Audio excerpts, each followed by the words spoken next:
अगर वाकई अली हमारे हॉस्पिटल आ जाए तो कसम से बहुत जबरदस्त हो जाए। जरा सोचो तो, वो शख्स हॉलीवुड स्टार्स तक की सर्जरियां कर चुका है। कोई मजाक नहीं है ये। जरा सोचो, मैं किसी एक हॉलीवुड एक्टर की भी सर्जरी कर लूं ना, फिर देखना किसी और हॉस्पिटल में हूँ या अपने हॉस्पिटल में मेरे पास पेशेंट्स की कतार लगी होगी। क्या कहते हो तुम सब? हाँ, और फिर किसी रियलिटी शो में आपका भाई फखर से बैठा होगा। मैं तो बस ऐसे ही किसी एक मौके की तलाश में हूँ। ठीक कहा, वाकई वहाँ पर टीवी पर जरूर आओगे, क्योंकि अमेरिका में हमारे काम की बहुत कदर है। वहाँ पर लोग अपने लाइफ कोच से पूछे बगैर कोई भी कदम नहीं उठाते। आए रोज कोई न कोई लाइफ कोच टीवी शो पर जरूर बैठा होता है, और यहाँ देखो हमारी कोई भी कदर नहीं है, कोई अहमियत ही नहीं है हमारी। मत, गलती हो गई, माफ करना प्लीज। तुमने अपना पेट देखा है? बेहतर होगा जल्दी मुझसे अपॉइंटमेंट ले लो इसके लिए। देखो ये बात गलत है, ये बॉडी शेमिंग है, तुम इस तरह मेरा मजाक नहीं उड़ा सकती। है, हद है यार। पेट, पेट, पेट।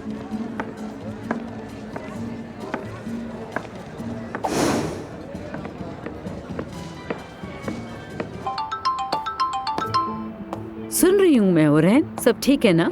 सबा साहबा, कुछ ठीक नहीं है। क्या हुआ? आमिर यहीं बैठा हुआ है और वो यहाँ किसी के साथ जरूर किसी ऑफर पर बात कर रहा है। मुझे तो लग रहा है कि वो बहुत जल्द हॉस्पिटल छोड़ देगा। ऐसा नहीं हो सकता ओरहन। क्या वो अपने इतने सालों की मेहनत जाया करके चला जाएगा? आप समझ नहीं सबा साहबा, शायद आपको अंदाजा नहीं है कि यहाँ सब कुछ कितना अजीब हो रहा है। कुछ भी ठीक नहीं है। और जान को क्या हुआ? वेटर बना हुआ है वो। क्या? जी हाँ, वेटर। उम्मीद है आपका जवाब हाँ में होगा। इंतजार रहेगा। बहुत शुक्रिया। ख्याल रखिएगा। आप भी।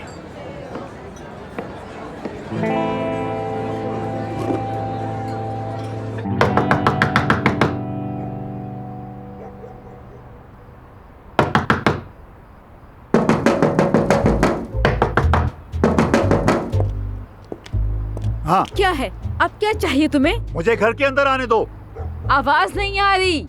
मैं तुम घर में वापस आना चाहता हूँ। हाँ, रुको।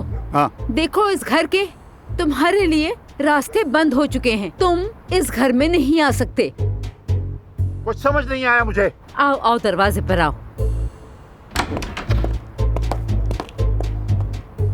आमिर से बात हुई? तुमने उससे माफी मांगी?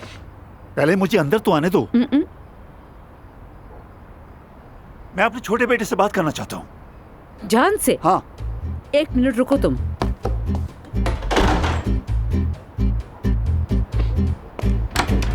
ओ, वो नहीं है।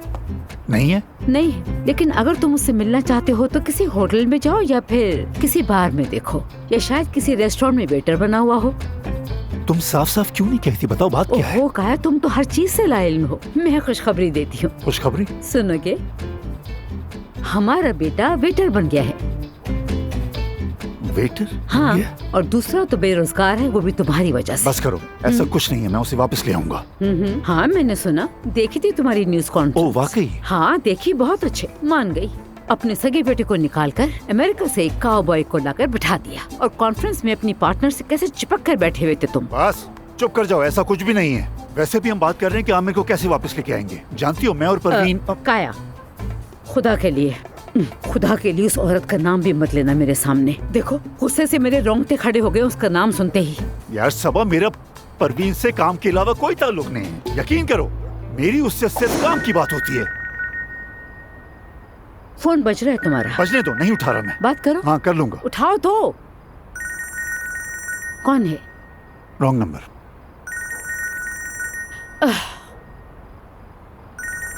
नंबर सही है, बात करो। उठाओ, बात करो। मैं भी तो सुनूं वो क्या कह रही है तुमसे। फोन उठाओ और बात करो, लेकिन याद रखना मेरे सामने उससे बात नहीं करना, कहीं और जाके बात करो उससे। सबा, बात तो सुनो।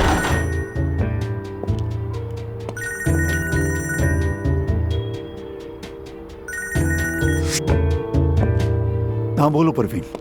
काया, जिसका डर था वही हुआ। अल्हान सर्वर ने आमिर को पेशकश की है जॉब की। अल्हान सर्वर ने? बहुत मक्कार इंसान है। फिक्र नहीं करो, उसे तो मैं बाद में देख लूंगा।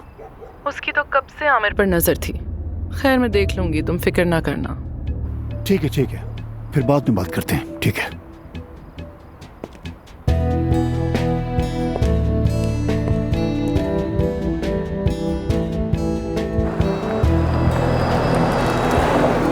कुछ ज्यादा नहीं हो रहा दोस्त? ये ऑफर वगैरह का चक्कर क्या है? क्या वाकई हॉस्पिटल छोड़ने का इरादा है? देखो मेरे दोस्त, मेरा मुतालबा है माफी मांगी जाए, लेकिन बाबा ने क्या किया कि अगर तुम जाओगे तो तुम्हारी जगह अली बचाकची आ जाएगा। उसको मिसेस परवीन नहीं लाई थी? मेरे बाबा और मिसेस परवीन एक दूसरे की मर्जी के बगैर कोई कदम नहीं उठाते, ये तुम भी जानते हो। अगर अंकल काया ने माफी मांग ली तो सब कुछ ठीक हो जाएगा। अदीब, मेरे लिए ये माफी बहुत अहम है। जो उन्होंने मेरे साथ किया उसके बदले, बाकी सब चीजें अहम नहीं है। समझ गया। वो हॉस्पिटल तुम्हारे लिए सब कुछ है।